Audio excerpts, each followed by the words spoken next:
अधिवेशन चालू होतंय, बजेट सादर होणार आहे. यामध्ये बजेट आपल्याला महाराष्ट्रासाठी कसा हवा आहे आणि शेतकऱ्यांच्या हिताचा कसला काय असणार आहे? महाराष्ट्राचा अर्थसंकल्प या अधिवेशनाची उद्या सुरुवात होत आहे आणि या माध्यमातून अनेक प्रश्न जे आहेत ते मांडण्याचा आम्ही प्रयत्न करणार आहोत. सर्वसाधारणपणे पाहिलं तर महाराष्ट्रामधला शेतकरी आज अडचणीमध्ये आहे. कापूस उत्पादक अडचणीत, सोयाबीन उत्पादक अडचणीमध्ये, तुरीला भाव नाही, अशा स्वरूपाची आजची स्थिती आहे आणि शेतकऱ्यांच्या आत्महत्या वाढत्या आहे. सरकारने या संदर्भामध्ये सरकारचं लक्ष वेधण्याचा आम्ही प्रयत्न करू. कायदा सुव्यवस्थेची परिस्थिती अत्यंत अवघड झालेली आहे. महाराष्ट्रामध्ये गुंडागर्दी वाढलेली आहे, महिलांची छेडखानी वाढली आहे, महिलांवर अत्याचाराचं प्रमाण वाढलेलं आहे. हा एक विषय त्या संदर्भात आहे.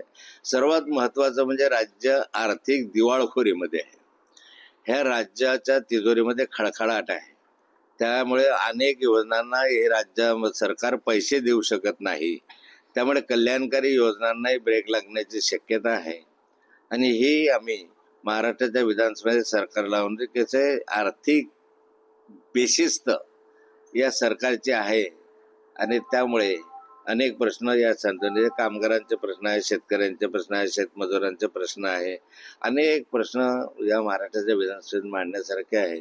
एकंदरीत सारे प्रश्न घेऊन सरकारला धारेवर धरण्याचा आम्ही प्रयत्न करू. निश्चितच जळगाव जिल्हा जर बघितला तर हा केळीचा जिल्हा म्हटला जातो आणि केळीच्या उत्पादनात वाढ व्हावी किंवा केळीचा भाव मिळावा यासाठी आपण काय प्रयत्न करणार आहेत? आणि लाडल्या बहीणचा एखादा दुसरा हप्ता येईल, पण या पुढचे हप्ते येतील की नाही याबद्दल मी संशय आहे. एक तर सरकारने 2100 रुपये लाडल्या बहिणीसाठी घोषणा केली. महाराष्ट्राच्या विधानसभेमध्ये ती आम्ही विचारणार आहोत की 2100 रुपये तुम्ही केव्हा देणार आहोत. कर्जमाफीच्या संदर्भात घोषणा केली, कर्जमाफी केव्हा मिळणार आहे. वीज माफीच्या संदर्भामध्ये घोषणा केली, 24 तास वीज मिळेल, ती 24 तास केव्हा मिळणार आहे. अशा अनेक प्रश्न आहेत. लाडल्या बहिणीचा प्रश्न ऐरणीवर आहे. आता हा हप्ता मिळेल की नाही मिळेल याबद्दल मी संशय आहे.